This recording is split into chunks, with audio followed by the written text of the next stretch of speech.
sina Angora my one.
Tinokukwazisai muri yeZimbabwe kusangana kwatiri kuita nhasi rimwe zuva.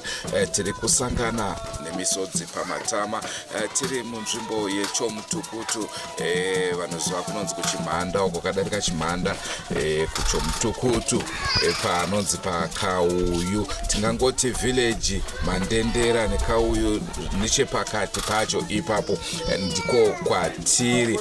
Ukowo kwakaitika chiitiko chinosuwisa, chiitiko chamama vakadimurwa musoro. Mutumbi wavo wakaoneka asi musoro hausati wawanika, uyezve kuti akaita izvi ndiani hazvisati zvazivikanwa. Nhau iri mumaoko emapurisa. Rangu zita ndinonzi Andrew Neshamba. Senguva dzese kamuri yeZimbabwe tinokurudzirai kusubscribe kuDrumas Media. Drumas Media, taking you to another level. Regai tikupei nhau iyoyi zvizere, titaure nehama neshamwari tinzwe kuti chii chakatora nzvimbo, uyezve pane here vanenge vachifungirawo kuti anogona kunge ari iye akabata basa rinorwadza kudaro.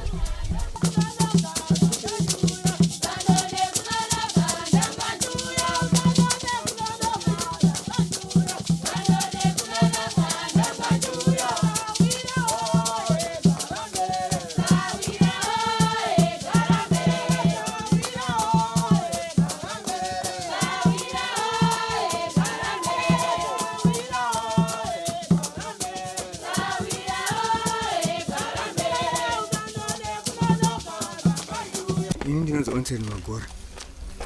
Ndinobva kuHarare kuChishanje. Ndinogara nemukomana hanzvadzi yemusikana ashaya.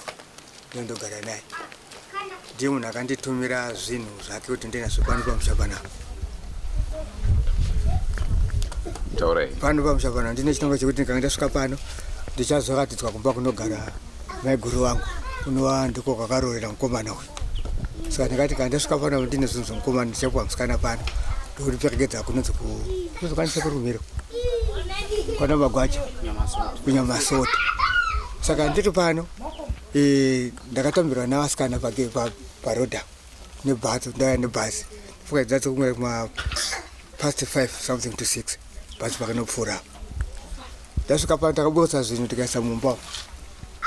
Taisa mumba umu tete ndobva tabuya natete tatapinda mukicheni muna gogo bva tanga pa introduction kuti uyu vanonzi vanhingi ndivanogara naAlbert mwana wambuya.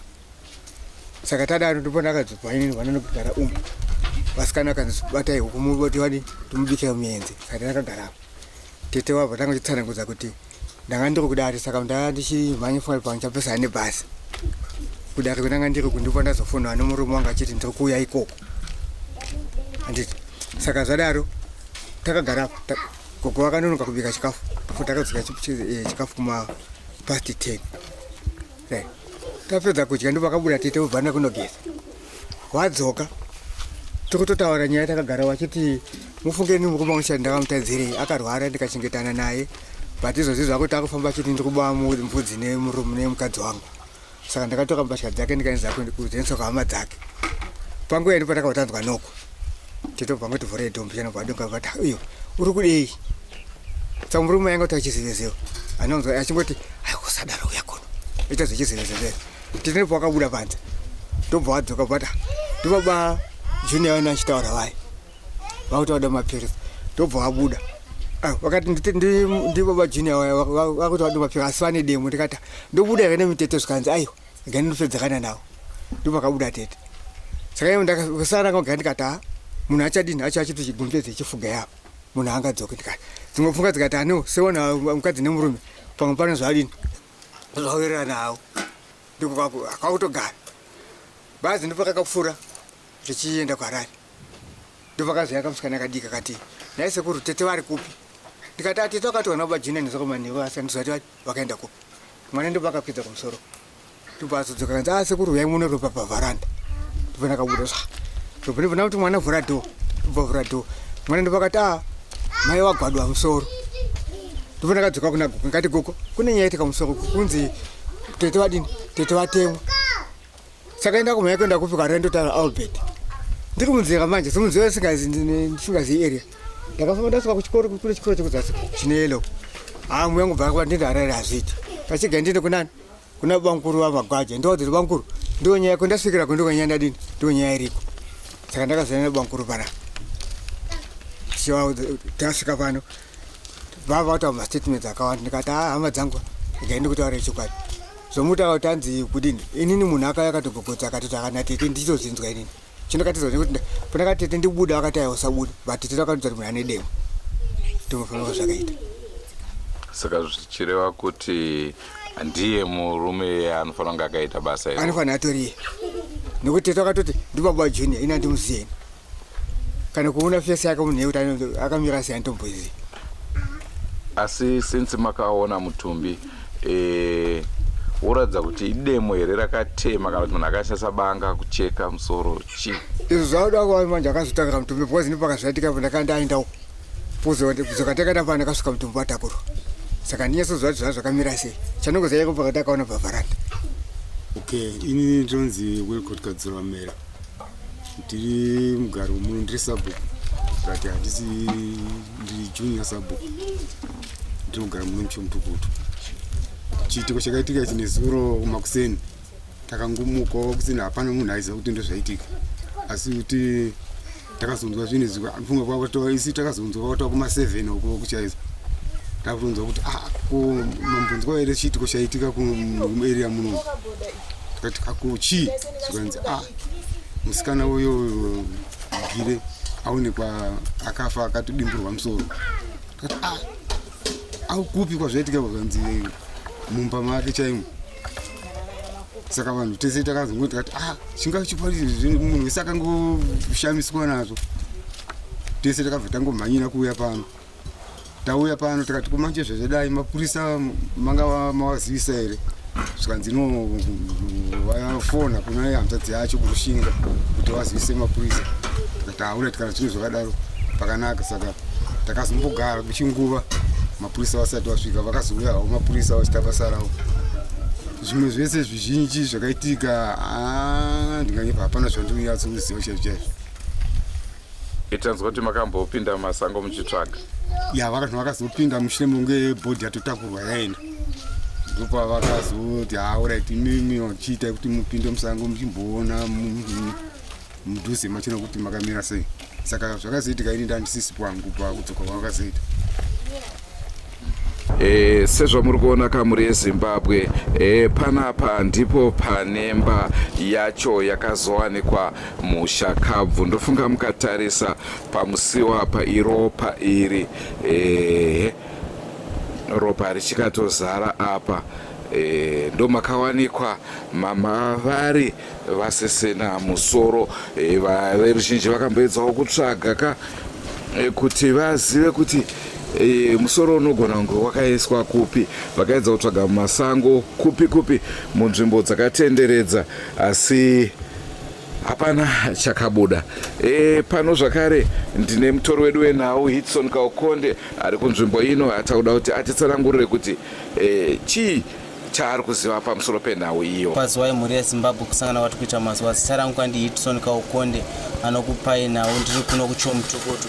Ichi chiitiko chakaitika nezuro makuseni, tichimuka nezuro makuseni takangonzwa kuti ku10 of kwaZunde kwatema mwana waZunde musikana uyo anga aine vana 4 nedemo. Tikangomhanyira kuti tinzwe kuti chii chaitika. Tichisvikapo vanhu vanotaura zvakawanda zvakasiyana siyana. Vamwe vanoti pamwe zvimwe kuda mwana wa murume wake, mwana wekunyamasota kwana P. Ndo zvinotaura vamwe vachingoti hatizivi kuti ndiani, but akanga akatemerwa pano patimire nopamuri kuona pamashure pane madziro pane ropa apa. Achibva adzodzwa mutumbi wake uchipinda mumba. Vanhu vakambopinda musango timbotsvaka musoro, but hatina kukwanisa kuwana musoro. Nepari zvino tiri pakutsvaka kuziva kuti ndiani akaita izvi. Iyi nyaya yava maoko mamapurisa, asi ticharamba tiinemi pakukupai kuti zvii zvinge zvitora nzvimbo, zvii zvinge zvichiitika. Rambai muine samazuva sekuyochidza kusubscribe kuDrumas Media. Drumas Media taking it to another level. Right. Tinokutendai Iva Andrew Neshamba nekusvika kwamaita mumusha uno waMurenza. Ini ndakamira ndiri hanzvadzi yemufi yatemwa nedemo iyi. Paronyanya kutirwadza nepekuti takatouyawo nezuro tichisvikawo pano pamba. Tinotarisira kuti polisi inofanira kuita basa rayo sebasa rinofanira kuitwa nepolisi. Hatisi kuona kufamba kunofanira kunge kuchiitwa nepolisi. Izvezvi mupini patakatsvaga musoro tichitenderera, mupini uri kusango unofanira kunge uchibva ikoko, hapana kwanisa kungaubata. Saka zvinhu zvatino mumaprocedures atinotarisira tinofanira kunge achitorwa nepolisi akangomira, hakuna kana chiri kufamba, wakangotora mastatement. Saka ipapo ndo pamwe panhu patata tiso titaure sezvinhu zvezvi zvichitibata. Ini ndakamira sehanzvadzi yemufi. Mupini uyu waive neropa here? Unotori neropa uri kusango izvezvi. Zvichireva kuti ndokwaakaenda nako munhu akaita izvi? Nekuteerwa kwakaitwa tsoka dzacho dzakateerwa dzichienda neikoko kusvika pane mupini pakazotsvagwa musoro, because mupini uri closed nerukowa. Murukowa makasechwa kuti zvingange anogona kunge akafushira musoro imomo nekuti ndodivi rakawanikwa mupini. Ndofunga nhau manzwiro amuri kuita, asi ndingade kubvunza Hitson, sekufunga kwako chii chinogona kunge chakaitika? Shumba, ini sekufunga kwangu uyu ari kunzi murume wemusikana, munhu asina rugwaro, rodhi yakati chenei. So mhlambe ungabe wenze into yemutana. But chiri kundinetsa inini ndechekuti kana kwanga kuri kunetsana kwemumba toti havachadanani, ko nhau yekuti musoro unobva wazoshayikwa, zvichireva kuti kamurume akauya nechinangwa chekutora musoro, zvichireva kuti pamwe zvakatiitwa for ritual purposes, anogona kunge akatotora musoro uyu kutonoitisa mari. icho ndochingota chokwadi shumba nekuti uchimuchiona murume mumavhiki rapfuura akatombobva kunobatwa neishu yekuba mbudzi akarohwa, munhu akatombobva mukati mujeri nenyaya dzekuba. Saka zvimwe kuda anototora musoro kuti anosimbisa chidhizi voita sezvekuba. Ndo kune pfungwa dzangu. Kana ukatarisa ukanobata muvanhu vaviri vatatu munharaunda ndo kunongoenda nyaya yavo ikoko. Nekuti nhau yemusoro dai aida kuuraya mudzimai aingouraya omusiya mutumbi wake wakadaro. Kana paine zvimwe zvaida kuita. Uyezve patinonzwa nhau zhinji mhuri yeZimbabwe, chandingada kukuzivisai ndechekuti musoro kazhinji kacho unotorwa kune vanhu vanenge vaine zvipo zvakasiyana siyana. Mumwe munhu anenge aine chivanhu, kana shairi uvhimi riri paari, mumwe wake oziva kuti munhu ane chipo chakadai, anogona kupedzisa ada kutora musoro iwoyo kuti aite mari. Kuti musoro ungotorwa munhu nje, handinyazoziva hangu ipapo. Shairi uvhimi shumba pamukadzi rogonenge ranga risati ravapo rekuzviratidza bati nekugagatidza nemabatiro ake nekutsvaga kwake unoziva kuti unogona kutonorotera kuti azoshuva munhu shaviri ripo, nekuti mukadzi she was a hard worker. Zvoshuva kushawa waishawa, kushawa zvechokwadi zvekubatanidza kuti ako neako kabatani waisvika ipapo. Saka vanhu vanodanana kunenge angatoonera kuti maybe mukadzi wangu ane zviri paari, akati gereka nditore. Nhau yacho kuoma kwayakaita mhuri yeZimbabwe, tongaitinzwe chii chinogona kunge chakaitika apa? Ini ndinonzi Rodha Murenza. Ndakauyawo panapa ari manheru. Ndauya ari manheru, tanga tiri kudare kwa mambo. Asi ndabva kudare kwa mambo bva ndapinda ndichiona tete kuti wasvika zvakanaka here.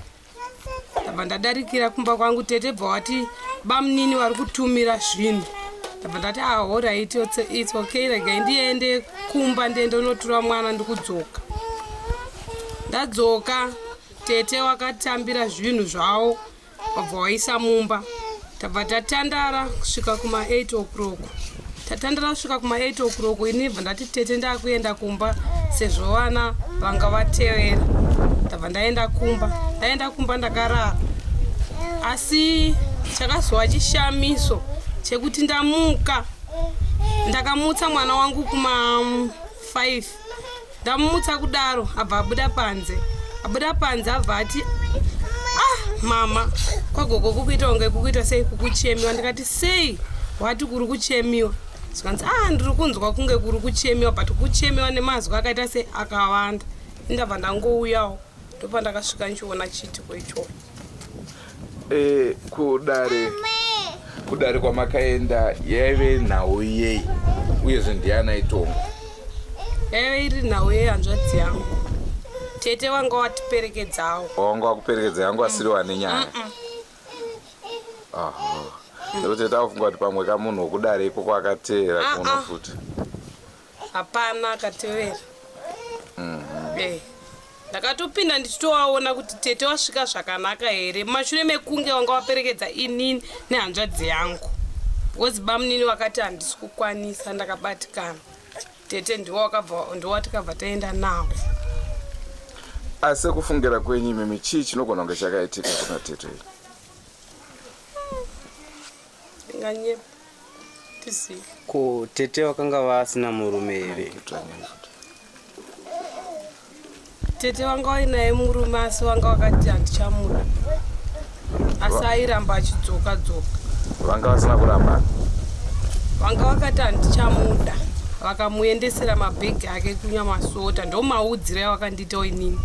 Ko kurambana kwedu kwatoziva kwekumatare kumadzimambo kwekupanana gupuro vakanga vasina kukuita here kuri official kuti vanhu varambana? Vanga vari ngori mukunetsana. Kuna mutumbi uyu wairatidza kuti musoro wabviswa nedemo kana kuti nebanga? Zvisizvo handinozombozviongorora, ndakangonzi nemapurisa vaimuone kuti ndiwo here tete. Chete? Pamusoro uyu ini hangu ndinonzi amai Alice kana kuti Sinikiwe Murenza. Ndiri hangu kutaurawo maererano nemunin'ina wangu. munhu anga ane rudo ndo vataitotarisira kuti zvinhu zvese zvataiita pano chero chinoda kuitwa kumhuri dzedu ndiye aikwanisa kumiririra mhuri. Ndosaka manzo kuti akanga atonoperekedza vana. Ichi chiitiko handizivi kuti zvakafamba sei, asi nomutumbi wake nechimiro chake nemabatiro ake nemaitiro ake ndaiziva kuti munhu ane rudo. Ndobedzi zvandingakwanisa. Makaona here mutumbi uyu? Kwete. Ndasvikowana waenda huku muchari.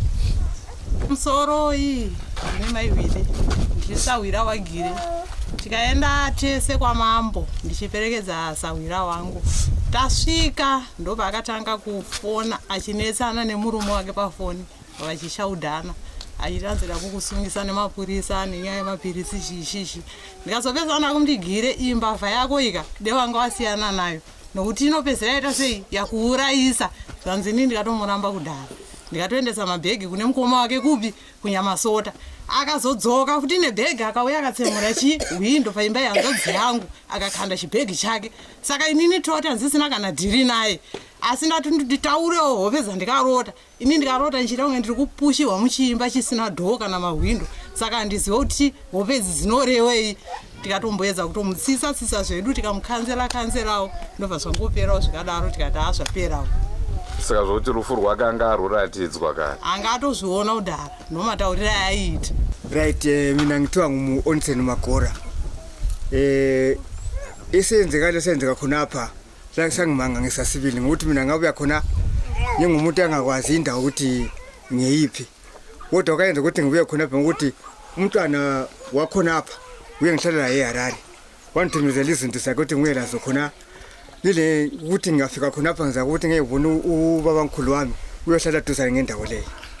So isenzeka khona apha sapho ngokuyenzekala mina ngikhona. Yiko kayenza ukuthi ngiyekele ukuthi ngibuye eHarare. Ngibona ngikhona apha lapho nje ngikhuluma nginje so. Ngiyabonga. Hayi Khawume, ini kanye yenzekeyo wena kutsho kokubukuzwa kwakho kanye kubona kwakho. Okuyenzekala kube ukuthi mina isikhathi ngafika khona apha ngafika ntambama ngebhasi lebusuku lelana. Yebo. So kade ngihlezela uma iguru ile uthiwa ngi-auntie ngesinya wade ngotete. Yebo. Ya sikhuluma sithi akade mina ngisele kuze ngise indaba esethi yenzekala ngayo ngapha wo chief.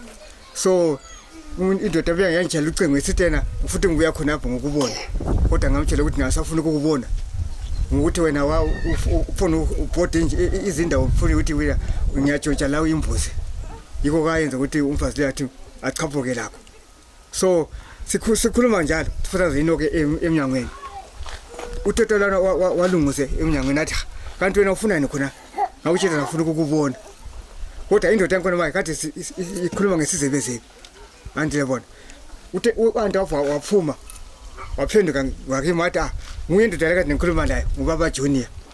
Kodwa athi wena ufuna amaphilisi kodwa ulehloka. Ngathi ngiphumeni dada athi hayi lingaphumi siqedelana. Yipho ngaqina ukukhuluma naye. Andibona. Ibhasi lidlula kuseni I think it's past 3 kumbe ku4. Ngokavuka kumntwana kweyinkazana. Wathi sekuru ngifuna umama ungaphi ngathi umama wakho wathatha lo baba Junior izolo ntambama. Umntwana wathi waphuma ubuya ngapha phitsha ngapha. Waqalisa ukukhala manje ta khulu uyanini libone. Ngibona fika ngibona igazi lapho athi kanti igazi vula umnyango umntwana wafa vula umnyango ngibona uAuntie siphakathi endlini. Kade sifile kudala. Andiyabona. Ube ngathi phela koloko ngathi gogo. Ngapha udada awuseko. Wathi manje ngithi ngathi hayi mina sengiyaRarare ngitshela ubani umntwana kuthiwa nguAlbert. Ngisendleni mase ngiyangale ngathi inhliziyo matshe yalo ukuthi ngiyaRarare. Ngiba ngathi ungithi ngithini? Ngibona ubabamkhulu amlwana umagwaja. Wona afika khona mthe bamkhulu. Lapho ngafikela khona ezwe laphana awuzanga kume kuhle. Udade wangikhona lapha awusekho. Kuba ngabe khona ubabamkhulu amlwana. Yiko kwenzekala. Ukuthi ngikwazi ukuthi ikhanda lakhamba njani azange ngikwazi azange ngikhangele khona kanti kuya ngokwazi. Kodwa inhloko ayikho kulomnikazi wayo ihambile. Hayi khona kazange ngikwazi ukuthi kume njani. Nokuzwa kwakho. Ngiyapho ngazi kwama sengiphendukile khona apha. Yebo. Amapholisa athatha umuntu asela imoto emejana bona ukuthi adangele ekhanda athi kanti njani. Lapho kwakwangimangalisa namfuthi. Imanzi kadambeza. Kanzira Damulenza. Saka chitiko chikaitika ndachokuti kwana wainetsana kunetsana kwando kokuti iwe murume ukagara une masota gano masota kusvira kuya kumurume aiva mbavha akaba 3 time 4 time. Saka mwana uyo wakauya kuno wagura aenda kujeri svikira uya kuno wagara ndokubva asvika panapa ndokubva aenda koba mbudzi abambudzi ndokuti izvo ndaiba mbudzi nemukadzi wangu zvino saka ubva azoya kuno vanhu ndokunzi vanhati zoti pamba pavanobva vabeba saka takokudza kuti mume akasunga kuti mhanda anga achidurira mvura nokuti aite sei ataure zvaari kutaura zvino ataura kuti nomukadzi wangu saka akuti onobangobva azoya vanhukadzi nachadaba wano makore 3 years wachinetsana kuti nandichakuda nokuti kwauchiita. Saka chito chikaitika ndechokuti pazvadaro atoona kana ane zvinhu zvake chitoakura mbatya dzacho oende kupa abereki wake ndokutakura mbatya dzake ndokuenda kupa ngoma ake kuti mbatya dzake idzi inine zvakwanjani kuti ndikuenda kujeri handisi kuda zvokubati. Saka zvadaro munhu anga akaenda kurufu kuenda kurufu waurara ikoko iye akauya pakati pousiku ndokupwanya windo reuseru apwanya useru ndokutoramba chadziye dzakaenda kuenda kubva akase adonhedzera mukati apedza kudonhedzera mukati apedza kudaro zvino nhasi chitiko chakaseita chokupedzisa ndochokuti inini vakanengirikisa akauya usiku tikanzayambuka kurukura tikati kondiani vakanyara ine anamboku vandabati vafuna kuenda ndarara kudaro andina kunzwawo kuti ndinzwa kuti chii chitiko chikaitika panze handina ndakabuda akaenda mwana pachena akaenda ndokotora hembe dzomwana ndipfeke dzomwana tiende kuchikoro. Saka zvadaro mwana waenda kumhanya ndobva adzoka achichema amai amboya mukuziva here kuti amai wafa amai ndikati kosei wafa nei kati anga mheni wakokwivati munoona amai apasisira ndobva ndakambaira handikufa pachipfimbo changu pandaenda ndokusvika ndikuona chokwadi mwana handisisina atemiwa. Saka zvikazoti manje azvikazoita achitawa kumati ainini wakauya nezvinhu zvacho kuti ndauya nezvinhu zvokuenda kwake zvavakazitaura kuti ndiyo nyaya chokuti iye akataurira akauya achitoriwa nomukumu wacho kuti tiendawo ndipa zvinhu zvangu anokupa zvinhu zveiko futi uchizoenda kaupa kudhara atiende vasingobva aenda ndozvandiri kuziva. Asi ndinoziva kuti ndiye nokuti akauya achipwanya windo ende anga achitaura kuti ndichakubaya nemapopodzi nomwana wake pavakafuta foni ukufoni ukuku paangaenda kwamambo haana kuenda kwamambo naye akaenda nenyaya yehanzvadzi yake. Saka ndopa ndiri kuziva ipopo nokuti kutaura chokwadi pamberi pamwari kana mwari anondinza zvandiri kutaura mwari ari kutondinzwa zvandiri kutaura izvizvo. Mwana wenyu uyu akapondwa anga akura zvakadii uyezve anga ane mhuru yakakura sei? Ane 5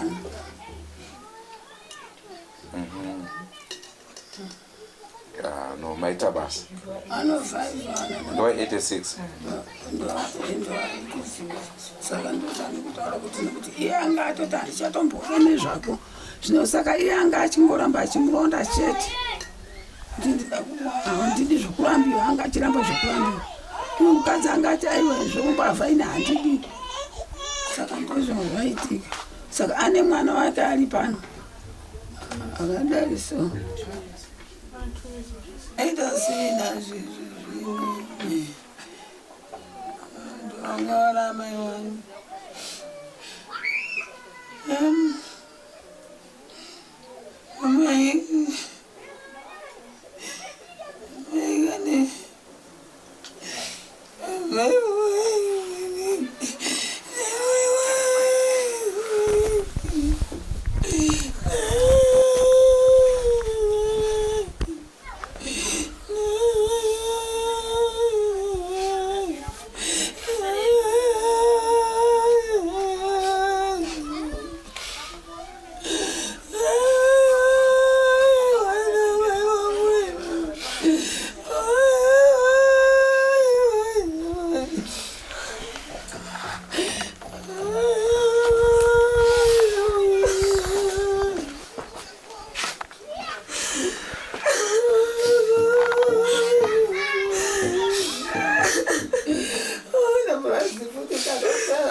andigone kufamba ine andigone kumira ine nendopoiko ine munhu wana 5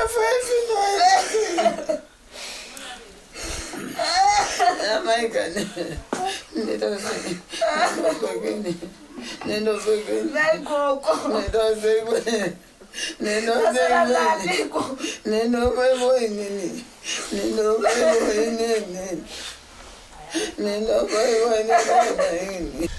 ndonhau yatanga tinayo mazvinzwira inonzwisa tsitsi. hatisati taziva kuti mapurisa anenge achitiudzawo kuti kudini, ndiani akaita zvinorwadza kudai. Ticharamba chikupai maupdates ekuti zvinenge zvichifamba sei. Rangu zita ndinonzi Andrew Neshamba. Ngasingane mune zvimwe zvirongwa zvaticharamba tichikupai, asi don't forget to subscribe to Drumas Media. Drumas Media, taking you to another level. Goodbye my friends, goodbye my friends, wakamboonana tichazoonana nerimwe zuva hama dzangu. Goodbye my friends, goodbye my friends, wakamboonana tichazoonana nerimwe zuva hama dzangu. Ini ndokwenda kubasa kwangu, iwe makiwe mkaranga,